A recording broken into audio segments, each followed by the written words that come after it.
Hello students.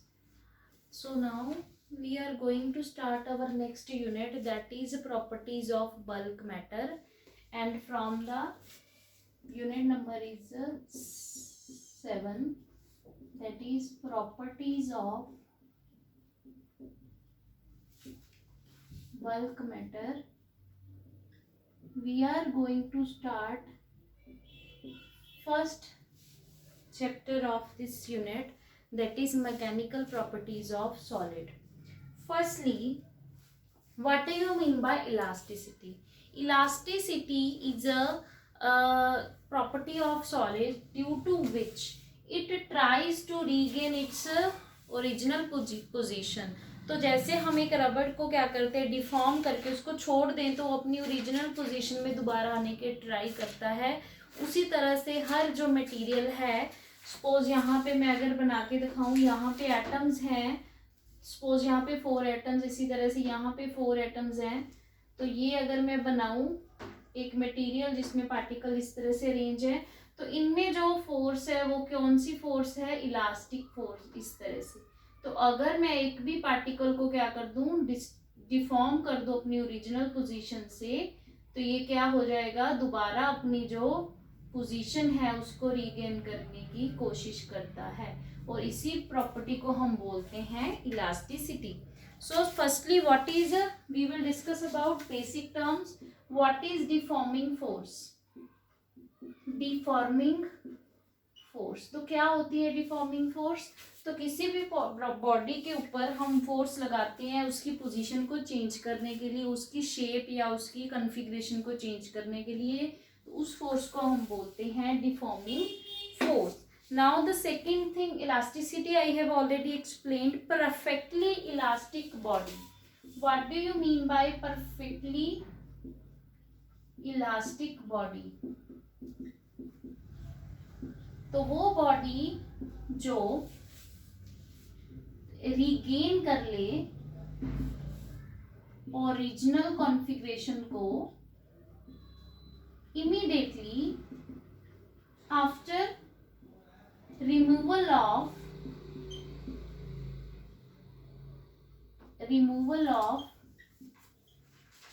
Deforming force. तो deforming force हटाते ही वो अपनी ओरिजिनल क्या करे, कॉन्फ़िगरेशन को रीगेन कर ले, तो ऐसी बॉडीज को हम क्या करते हैं, क्या बोलते हैं, उनको हम परफेक्टली इलास्टिक बॉडी। तो इसकी एग्जांपल क्या है, नियरली 100% कोई भी नहीं होती, बट अगर मैं नियरली की बात करूं तो फॉस्फर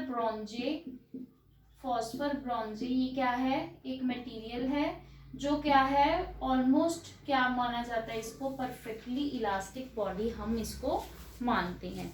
सेकंड हमारी जो डेफिनेशन है प्लास्टिसिटी। प्लास्टिसिटी क्या होती है, जैसे इलास्टिसिटी उसका रिवर्स क्या हो गया, प्लास्टिसिटी। तो अगर हम डिफॉर्मिंग फोर्स लगाएंगे तो उसमें परमानेंट अगर चेंज आ जाए और वो कभी भी अपनी ओरिजिनल पोजीशन को गेन ना कर पाए, तो ऐसी प्रॉपर्टी को हम बोलते हैं प्लास्टिसिटी। फॉर एग्जाम्पल अगर मैं बोलूँ, एक मेरे पास एक ग्लास की चीज है, मैंने उसके ऊपर डिफॉर्मिंग फोर्स लगाने के लिए उसको फेंक दिया, तो वो ब्रेकअप हो जाएगा, उसकी जो ओरिजिनल कॉन्फ़िगरेशन है वो कभी भी रीगेन नहीं कर पाएगा। So this kind of materials are placed under the category of plasticity. So what is perfectly plastic body? Plastic body same जैसे परफेक्टली इलास्टिक बॉडी है, तो वो बॉडी जो कभी भी अपनी ओरिजिनल पोजीशन को रीगेन नहीं करती, उसको हम क्या बोलते हैं, perfectly elastic plastic body. Now we will discuss about stress.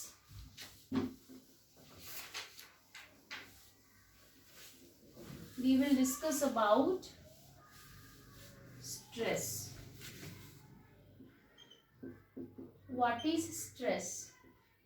Stress is defined as, वो स्ट्रेस नहीं, मेंटल स्ट्रेस की बात नहीं कर रही हूँ, मैकेनिकल स्ट्रेस की मैं बात कर रही हूँ। What is stress? स्ट्रेस क्या होता है, force, deforming force per unit area is called stress. So stress क्या है, कितनी फोर्स कितने एरिया पे हमने अप्लाई की है उसको हम बोलते हैं stress. So it is equal to, stress equals to deforming force over area. तो इसकी यूनिट क्या होंगी? फोर्स की यूनिट होती है न्यूटन पर मीटर स्क्वायर, एरिया की क्या होती है? Metre square. तो ये क्या बन गया? फोर्स पर मीटर स्क्वायर। अगर मैं बात करूं इसके डायमेंशनल फॉर्मूला की, फोर्स का डायमेंशनल फॉर्मूला होता है m1 l1 t-2, तो एरिया का होता है L2। तो ये क्या बन गया? m1 l-1 t-2। So this is the dimensional formula for stress. आगे ये दो टाइप्स की होती है। कौन से? एक तो नॉर्मल स्ट्रेस और दूसरा टेंजेंशियल स्ट्रेस। तो नॉर्मल स्ट्रेस हमेशा 90 डिग्री परपेंडिकुलर लगती है to the surface. For example, अगर ये वायर है, ये इसका क्रॉस सेक्शनल एरिया है, तो इस पे इस तरह से डाउनवर्ड फोर्स लग रही है, तो ये कौन सी कैटेगरी? ये 90 डिग्री बन रहा है टू द सरफेस, तो ये क्या हो गया? Normal stress. टेंजेंशियल स्ट्रेस की मैं अगर बात करूँ, यहाँ पे एक बॉक्स है, इस तरह से box is placed here, cuboidal box है। तो अगर मैं किसी सरफेस पे टेंजेंशियली इस तरह से फोर्स लगा रही हूँ टेंजेंशियली, तो ये इस तरह की फोर्स स्ट्रेस को हम क्या बोलेंगे? Tangential stress. तो इससे क्या होगा? इसका इस तरह से एंगल क्या हो जाएगा? चेंज। तो ये इसमें क्या आएगा? ये वाला जो एंगल है इसका चेंज हो गया, इसकी जो वॉल्स हैं वो टिल्ट हो जाएंगी टुवर्ड्स सम एंगल। तो इस तरह की स्ट्रेस को हम बोलते हैं tangential stress. So now strain.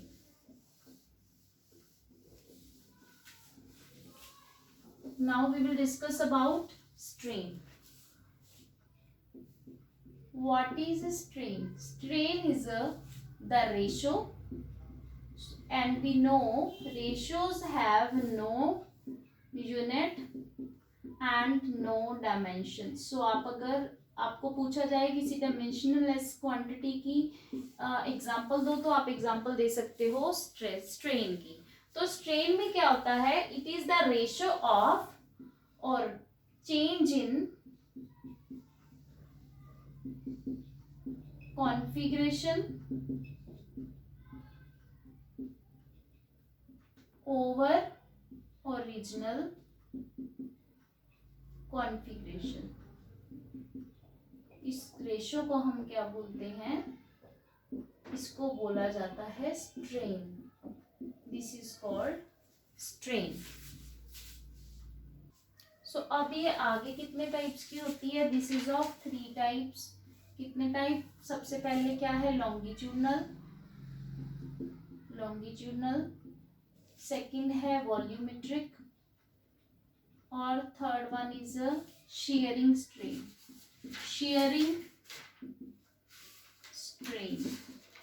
सो इसमें लॉन्गिट्यूडनल में क्या है?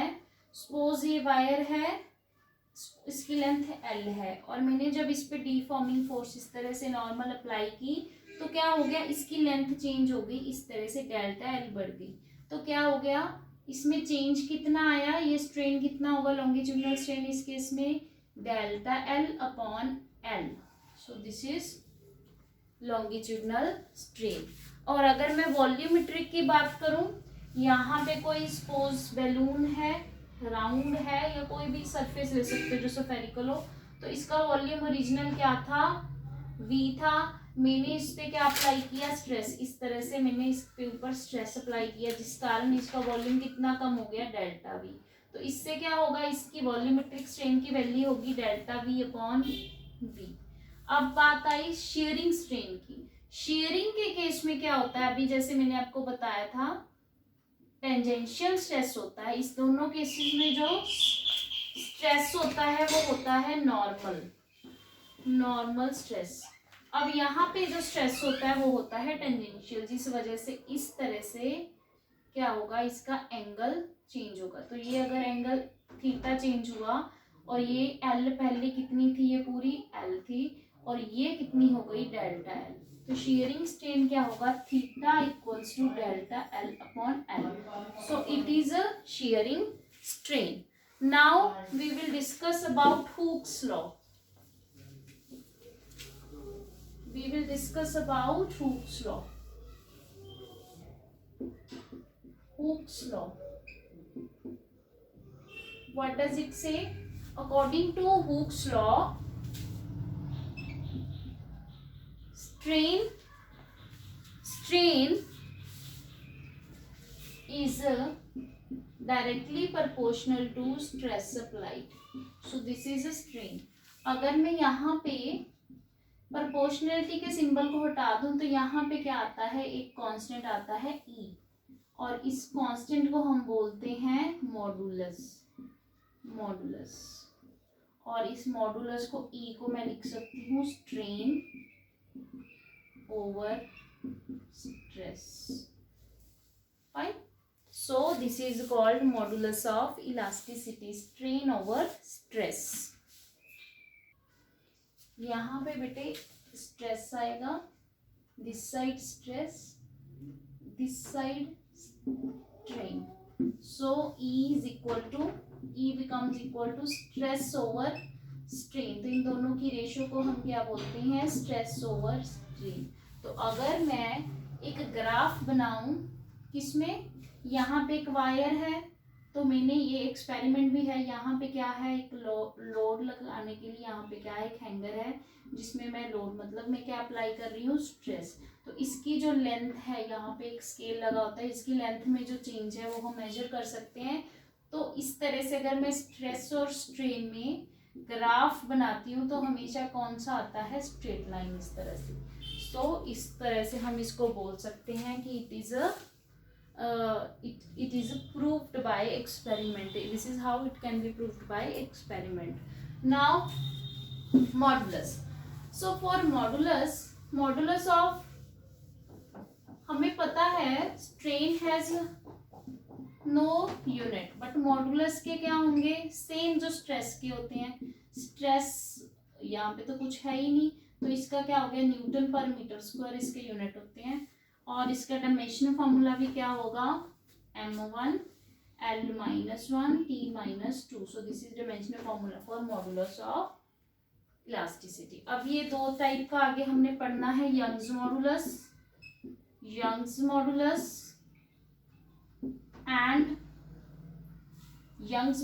And bulk modulus. So what do you mean by Young's modulus? इसमें बेटे यंग्स मॉडुलस के केस में क्या होता है, नॉर्मल स्ट्रेस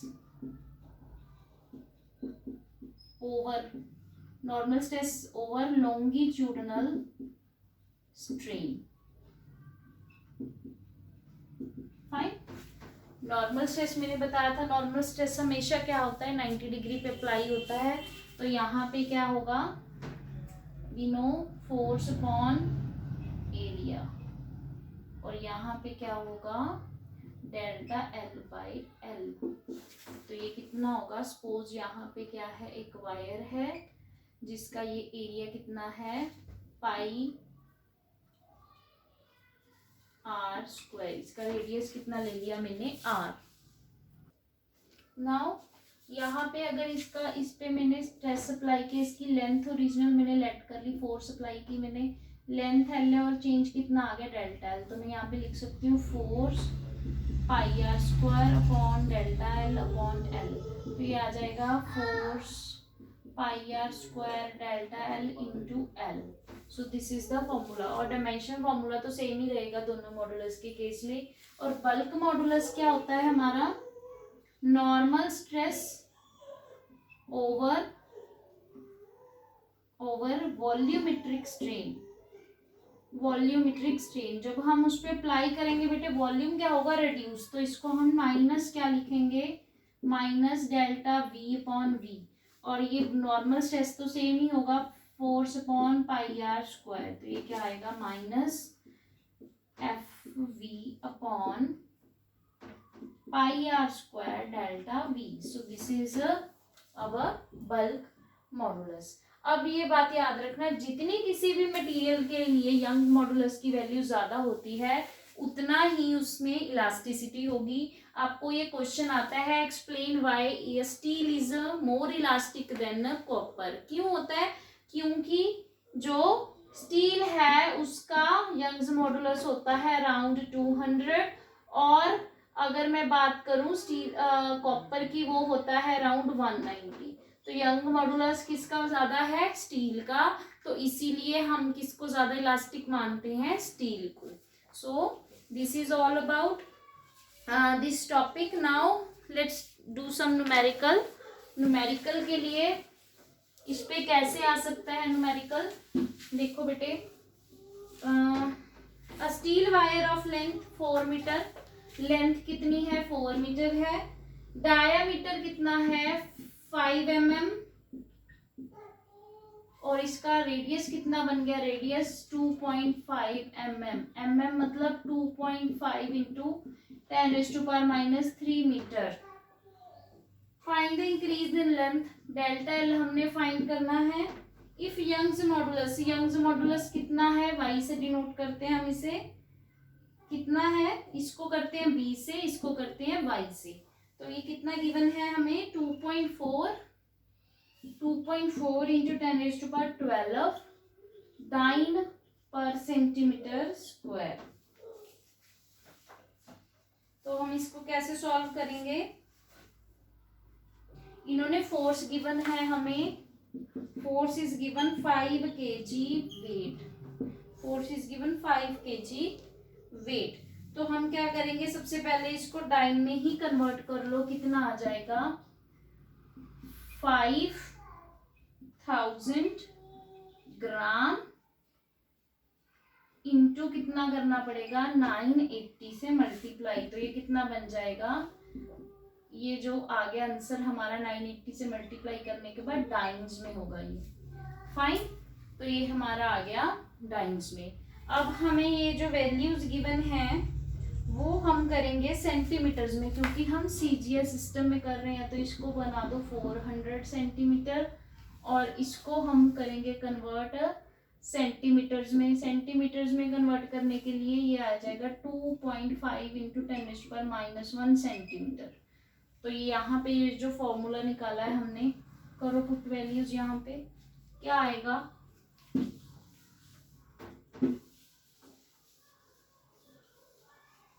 क्या आएगी वैल्यू बेटे? y equals to FL pi r square delta L। y की वैल्यू 2.4 इंटू 10⁻12, f की वैल्यू 500 इंटू 980 इंटू लेंथ कितनी है? 400।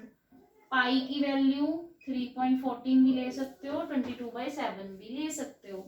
2.5 इंटू 10⁻⁻1 स्क्वायर डेल्टा एम मुझे नहीं पता, तो इसको हम सॉल्व करेंगे। तो हमारे पास डेल्टा एल का आंसर कितना आएगा? 0.041 centimetre. So this is how this formula can be used. So with this our first topic and introduction of this bulk properties of matter is completed. So you have to go through the topic first. You have to read every definition and Hooke's law, various modulus thoroughly. Then only we will be able to proceed further. Still, if any doubt is there, you may ask me personally or in doubt session also. So thank you so much. Solve the worksheet and ask your doubts accordingly. Thank you so much.